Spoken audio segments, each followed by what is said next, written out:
Yeah. Coming to you live as your neighborhood wise man. This is the boy C Hop, and I'm sitting with Diamond Hill. She loves real estate, one of the black realtors in the game right now in the city, killing it.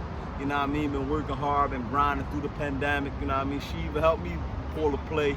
You know what I mean? So I knew her work firsthand, man. She grinds. She grinds. When everybody sleeps, she up grinding. She constantly working, man. I appreciated that from her. You know what I mean? You know, and she play her part in. She don't get paid until she gets you what you looking for. So that's another thing that's a beneficial. So I like to ask you, Don, what inspired you to get into the real estate game? I think it was always my destiny. It was always purpose there for me. I grew up in housing development. I grew up in East Falls Projects, Schuylkill Falls Projects, 718 units, high rises, combination of high rises and low rise units. And I was there for 4 years old. 4 years old up until 16 years old. You know, my mom had to wait, literally, for a unit. We lived in my aunt's unit. My aunt had 5 children and herself, and we lived in her unit until my mom became eligible to get a unit. Right. You feel what I'm saying? Right. So my mom had myself and my older sister, but my mom needed one more criteria to get a unit. Right. She had to have a son. So my mom pregnant, got 2 girls. Even if she get this third one and it's not a girl, she might not qualify for this unit. Right. My mom pregnant, she found out it's a boy, so she got the prince, and she was able to get in housing. So she had to qualify to get into low income housing. So we were there from 4 years old, from me being 4 to 16. And it wasn't the worst place to be. I would never take that back. I would never take that experience back. Nothing like the project. Listen, man, and it wasn't the worst. It wasn't grimy. It wasn't, straight hood. People in those, they kept their houses up. Their houses were clean. It wasn't just slump. It's funny that you say that because a lot of people got a misconception about Project Life. Now, mind you, just like everywhere else, you got some addicts, you got all the stuff going on that cool in the whole city, but a lot of people in the project is really sternly disciplined on keeping their stuff up, keeping their houses clean, because that's how it was in my project. My mom was one of the houses that had the best level furniture and the mirror on the wall and ceiling fans and all the extra stuff that came with it. So, that's definitely motivation. And a lot, what's funny? A lot of people who grew up in the projects, now that I know to this day, man, they got, compared to that, luxury. You know what I mean? Big houses, they own their houses. A lot of people took that and was motivated by it to be better. Talk a little louder. And the thing for me that, was one of those things is the women, created, basically, women largely made up that community because there was no men there. There were young men there, women who were raising sons, and they became the adult men, right. But there weren't men there. So it was always women on their grind, on their hustle. So I always watched the best of the best. Right. If you was doing something great, I was up under your wing, right. Letting you school. So I was always up under the best women, the strong women, the hustlers. And I just created that hustle mentality of watching these women survive. Right. So with that being said, I watched hurting women. I watched us go through things in life. We overcame a lot of things, and I just always knew that I would be used in some kind of way, and I always wanted to be put on for our city. Right. So my whole thing was, what can I do? What do I have to add? But I always had this love and passion for. I would sit online all day long at work. Now I worked in the medical field for 20 years. 20 years. I got up to, directing facilities, and one of the things I used to do all day was get online and look at houses all day long. And I never understood it until I bought my house. When I bought my house, I was involved in the entire process. My realtor happened to be a friend of mine, and everything that we had to do, I was asking, I was involved, I was learning the process, understanding it before we got to this point. I was researching that point, so by the time we got to point B, she trying to get to C, I'm right with her. Right, you understand what I'm right. saying? So when I bought my house, I thought that whole thing would be over because I achieved the goal. I bought a house, I'm a homeowner now. Right. After I purchased my house, I still had my hand in real estate, researching, looking up things. I called my girlfriend who was a realtor who helped me buy my house. I said, hey, listen, I don't know what it is, but I'm still drawn to it. She was like, maybe you should get your license. Thought about it for a minute, sat in my first real estate class, and they said, well, no one who comes and do real estate really ever have a passion for real estate. Right. They either have a grind, they have a hustle, they have a community-based fan base, they have something that they're doing in their community. I had all those elements. I was always trying to help a hurting humanity. I look at my people, what is your needs? And I try to help that need. Right. And I saw that, maintaining, a household is hard to do. First of all, some of us do it on one income, alone. Some of us may have two incomes and it's still not enough. Right. But everybody want to buy a house. Right. And we don't realize that it's definitely obtainable. It's definitely obtainable. I lived in housing projects with my mother. Then I moved out on my own and I became a Section 8 resident myself.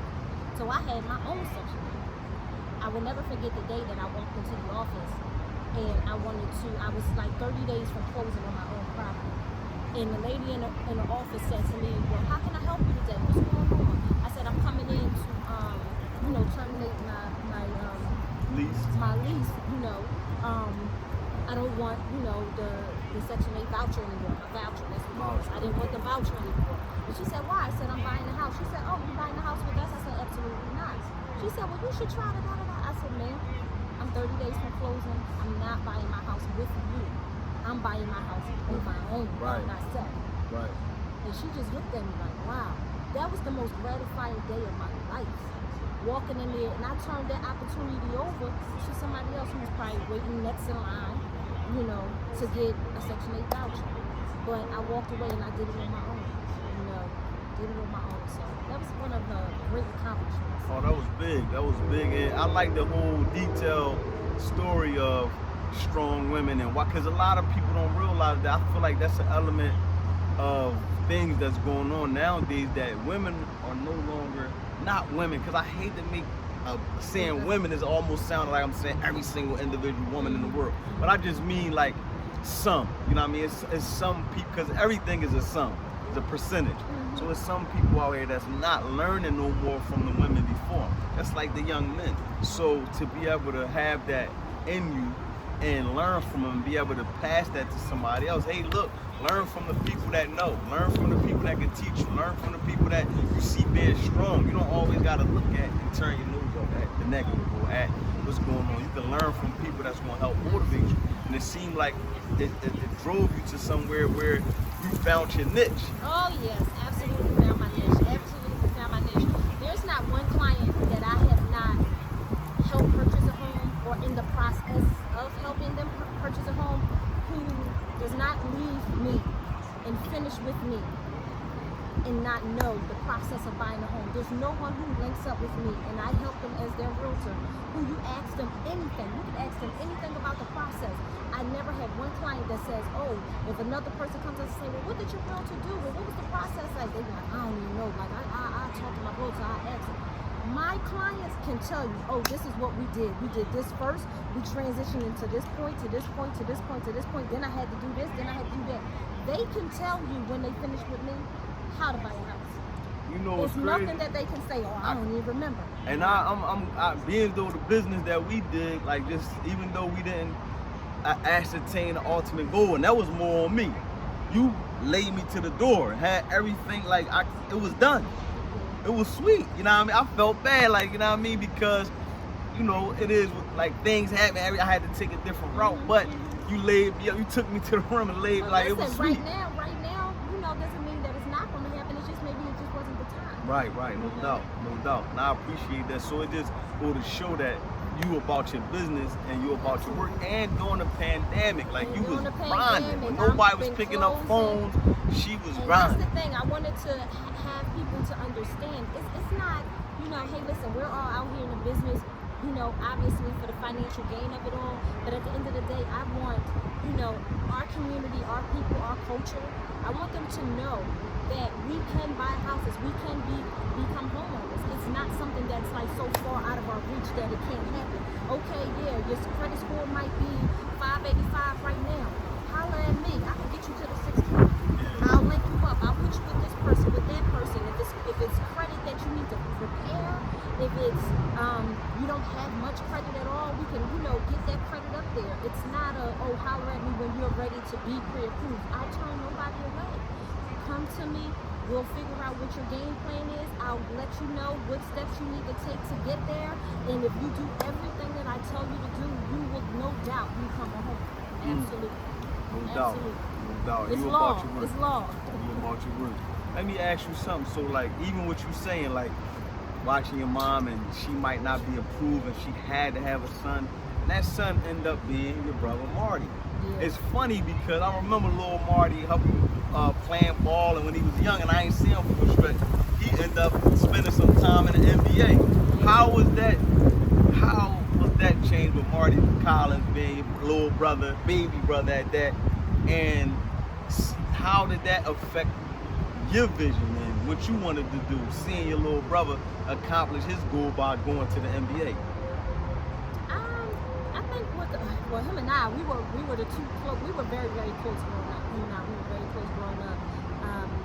And he kept, one of the things about my brother was it was for the love of the game.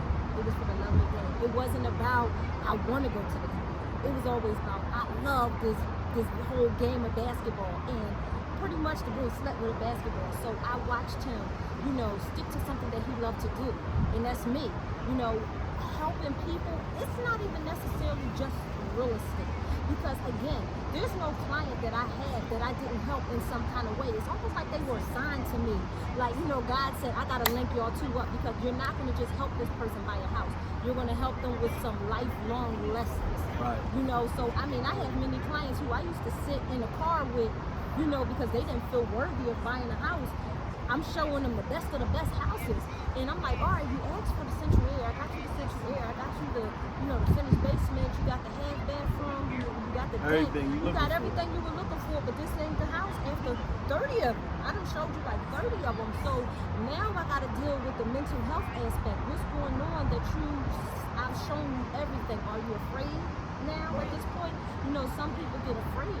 They're like, some people really don't think that they're supposed to be, or they're worthy to own property or to have property after living in a impoverished community, living in low-income housing and things like that. They start backpedaling because they get afraid. Like, do I have what it takes to maintain this property and be actually a homeowner, or do I just want to continue to rely on a landlord? Some people fall back on it and they want that. But as I begin to show them what homeownership can really do, then they jump back on the ship and they say, they might step off on me for like a week or two, call me back, I was thinking, I'm ready to start looking again. Or that house that we saw, that second one, can I do a second walkthrough? I think I like that one. I think I might want to put an offer in. So sometimes it comes with, really putting it in front of people to let them see, hey, this could be you. Right. You have what it takes. You don't have to continue to pay a landlord for 10 or 15 or 20 years. Not knocking the landlords, because I work with my investors as well. I've worked with a lot of investors. A lot of people who are beginning their portfolios, getting their first flip, getting their first property, done under contract. And they're like, wow, we bought that property for $50,000. I just put it on the market for $165, $170. So they're excited about it. So yeah, they love it. They love the investing aspect. So, not to knock that too, because I work with my investors as well. But just for those who want to achieve home ownership, it's definitely good. You know what? Just listening to you, and like I said, I got experience with you, and I know, of course, I knew you, but just listening to you, even the way you detailing, explaining to us and whoever view this about how you deal with your clients and how you deal with people it's not just like you said, come when you're ready. It's every element. I'm gonna try to give you everything I got for you, because this how I'm good at my craft. I want to give you everything I got. This is how much I want you to have your house. So I'm going to give you the game on every little thing for your property, particularly what you want, what you're looking for. I got it. I'm on it. And likewise, I can say the same for the situation we was in. Boom. Whatever I said, whatever you was on it. And I can say this by proof. You know what I mean? By living proof that it's not just an interview. It's really this how she works. And like I said, she don't sleep. She up early. She up and at 'em. It don't matter what's going on. She ain't taking no breaks. I mean, we call so many people and nobody wanted to work during the pandemic, but she was grinding. And when she found those few people in the crack that also wanted to try to work, so that was a beautiful thing. So let me ask you, what do you think about the state of women today? Like what's going on in the country with, you know, women in the movement, the empowerment and movement of the women today? I think it's really getting better. I see that, you know, women are starting to be able to see that it's a lot of opportunities to be great.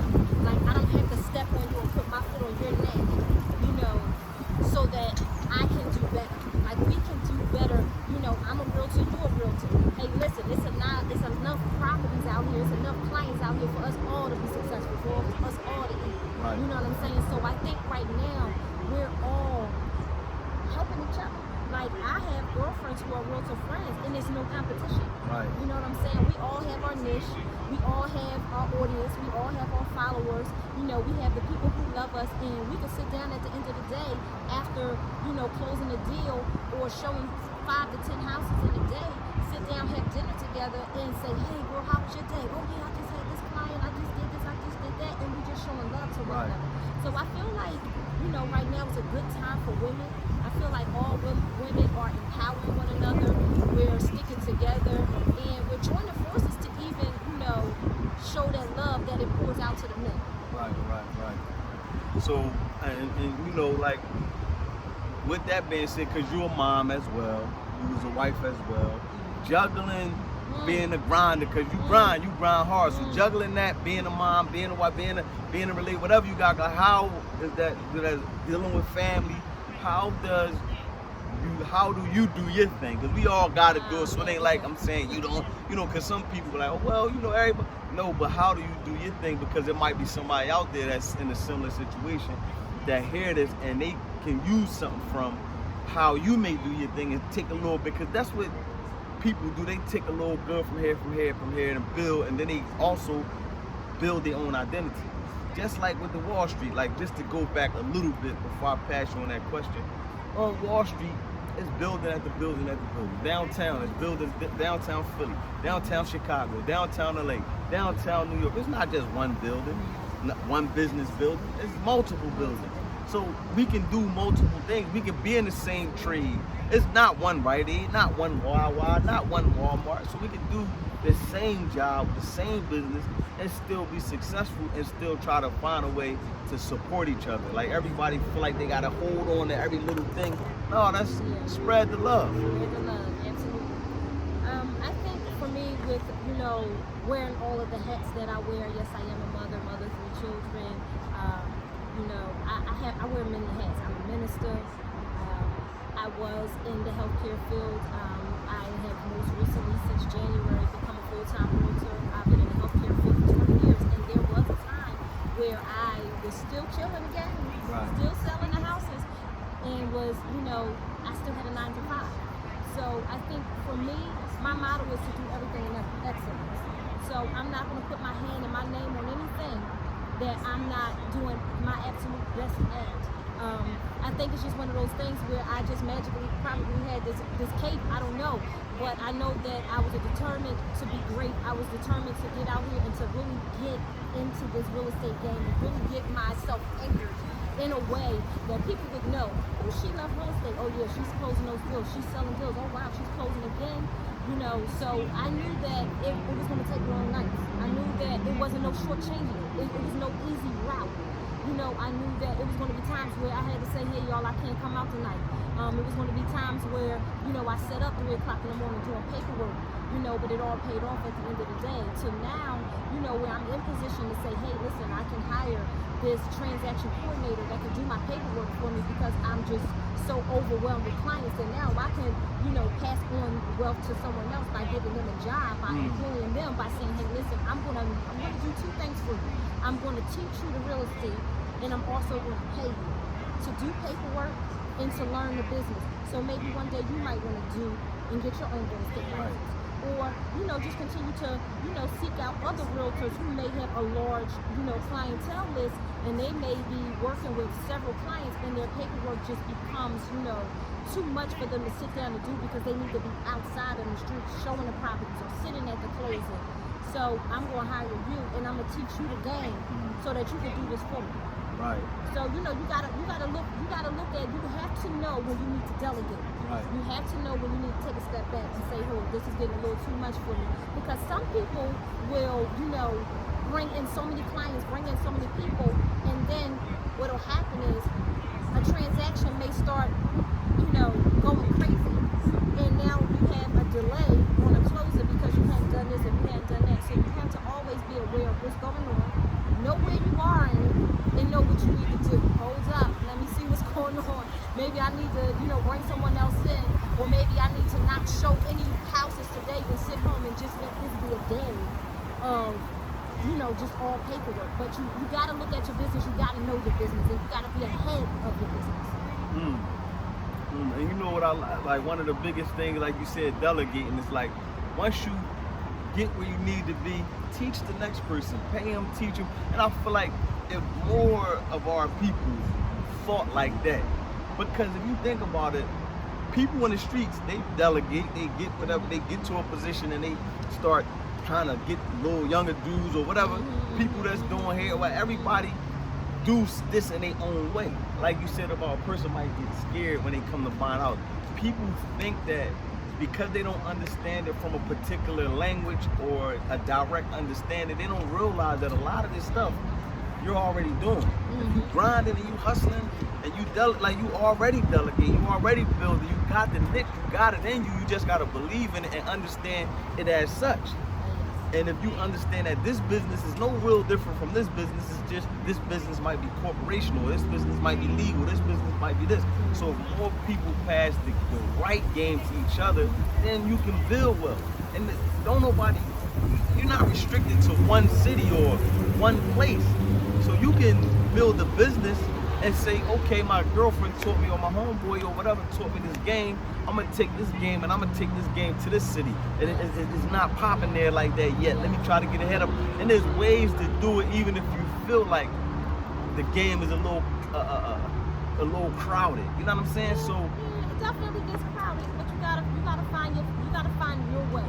Because I might be great at doing this, but someone else might find another realtor that they might feel a little bit more comfortable with their way of doing things. So I'm not always going to say, hey, listen, come, I want you to holler at me, but there's a lot of people who follow me who's comfortable with me. I'm gonna tell you, I come from these streets, so you're going to see that street in me. You're going to see that street in me. Whereas I have some other girlfriends, they're realtors, they from the suburbs, they got that suburban way. Somebody might be looking for that suburban realtor, with that suburban flow. I'm from the streets, so I'm going to show you, when I go show you a property, it's like one thing about me, when I go show you a property, I can even walk through a property at this point in my business, in my career, that I can look at a property and start saying, all right, now, because I go in there with sneaks on a lot of times. Especially when it comes time to my investors, or when it comes to, some of the properties or might not be those turnkey properties. I go down in the basement and look, and I'm gonna tell you, we're not gonna waste our time 30 days, into this transaction on a property that I already knew had termites in it. Right. I walk through there and I can say, oh yeah, you're gonna have a termite issue. It's gonna be an electrical issue. You got 902 walk through this property. Not to say it's a bad property, but if I know my client, I know my houses, that I'm not gonna waste my client's time to where I need to be. You know what I'm saying? So that's one thing you need to know. Time is definitely money, because I like my 30, 40 day closings. Right. Oh, you about your business. For those who don't know, man, she loves real estate. She loves real estate on Instagram. But so I like to always talk about one deep topic or one deep issue, like something that if you could spread word on, like in closing, like something that you can give your piece or your speech, or whatever the case may be, that might be on your heart, that you would like to get off, that a lot of people might not understand, or might hide, or might shelter within themselves, and might not say, or might not be willing to talk about, or ready to talk about. But if it was one issue or something of the like that you would like to stress and show some type of overcoming, what would that be? I know I catch people off guard with this one. This one of them sneak. This my sneak question for people. You got me with that one. I have, so I have 3 kids. So with one of my, I'm gonna say this because it's all love. It's all love in what I'm saying. I became a mother at 20. I wasn't too young, but I was 20 years old when I had my first child, who is now 20 years old now. And I looked at life at one point in time like I didn't see a lot of my worth, even though I knew I was a go-getter. I knew that I was going to get out here and do great things. I think that I looked at my life at that time and I didn't see really my worth. And because I didn't see my worth, I laid aside a lot of things that I knew that was great about me because 1 or 2 things wasn't lining up the way that I wanted it to line up. So I set aside all this greatness and all this excellence because this relationship didn't work. Or, I wanted this job, but they only hired me for this job. So I just say that, just work it until you get to where you need to be. Know who you are. A person can't make you who you are. You're the one who dictates who you are. This man is not going to make you be her. You're going to make you be her. And just stay focused. Just stay focused. Just grind. And it's going to be some lonely days. I had a lot of lonely days as a single mother where it was just me and my son for a long time. And I don't think I would change any of that because it made me strong. It made me a true hustler. It showed me that I have what it takes to succeed. I've been in rooms that I didn't think that I would be in. I've been in meetings that I didn't think that I would be in. If I had just stopped back then and I didn't keep pushing, I wouldn't have been able to sit at the table with certain people that I sat at the table with. If I didn't see myself as worthy now based on my past, if I was still living in my past, still listening to the stuff that people say about me, have said about me or said I wasn't going to do, or you ain't going to be this or you can't do that. If I really took the time to really sit and soak in it and really entertain the fact that somebody said you ain't going to do this or you ain't going to amount to that, I would not be where I'm at today. It gives me great pleasure when I just sat at a closing last Monday with a 22-year-old couple who is 22 years old. They bought a property at 22. When I was 22 years old, because everybody that was around me that was 40, 41, 42 years old, they all lived in houses. I had good credit at 21 years old. They told me, just go ahead and get the Section 8. They're going to pay for your rent. You only got to pay a couple dollars. Don't worry about it. Just let them do it. Because that was the height of their life. So I walked away from buying a property at 21 years old because I listened to the women that didn't do what I did or what I was willing to do at 21. So I didn't buy my first property until I was in my 30s because I held myself back from people who wasn't ready to do or stand in the shoes that I was standing in already at 21. So do what you do. If you're already there, just keep pushing forward. Just keep pushing forward because that was the biggest mistake that I could have made, not buying that property at 21 years old. That was powerful in my opinion, you know what I'm saying? I feel like, we all got a story, you know what I'm saying? And everybody got their way, whatever the case may be, but I feel like that was powerful. That was powerful because ain't, like you said, nobody's gonna make you but you. That's number 1. Number 2, keep pushing. And number 3, the people who you have around you is so important because they can manipulate you and make you, like they can shatter your dreams indirectly without directly saying it. You know what I'm saying? Like you said, just get Section 8 down to you because when people don't believe in themselves, they'll teach you not to believe in yourself.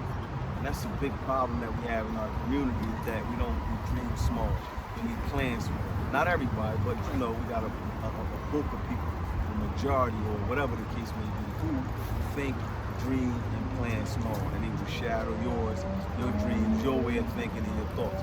So man, that was a powerful interview from start to the beginning. I wish we could keep going. And we already we usually stop at 15 minutes. We had a half hour. I'm hoping that everybody that tune into it, benefit from it. It's a pop-up interview, so I hope that people can hear it and they get the benefit out of what you said, especially the women that's in that field or just need some type of inspiration or motivation, whatever the case may be. And this was a beautiful interview. Check her out at She Loves Real Estate on Instagram, man. She always posting houses and houses that's up for sale, houses that's up for rent. Whatever you're looking for, she can find it for you. I'm telling you, she's that good. You can hear her mindset state, I meant to say. So you already know what type of person you're dealing with if you just listen to this and really listen with an open heart to learn and benefit and hear other people's story. Regular people, everyday people. We ain't coming out here with a bunch of jewelry on, a bunch of cars, a bunch of this, a bunch of that. Just real people trying to tell you about their story to make real moves. So I really appreciate this, John. I swear we're gonna have to come back again when we might have to do this one in the studio, where this might be the radio version. Yeah, we might we're gonna definitely your step 1, your step 2, your step 3, get you on your road. We definitely coming back with a part 2 for sure. It might be on, I don't know if it's gonna be a pop-up, it might be in the studio, you know what I mean, with the setup, with everything, you know what I'm saying? But we definitely coming back with a part 2.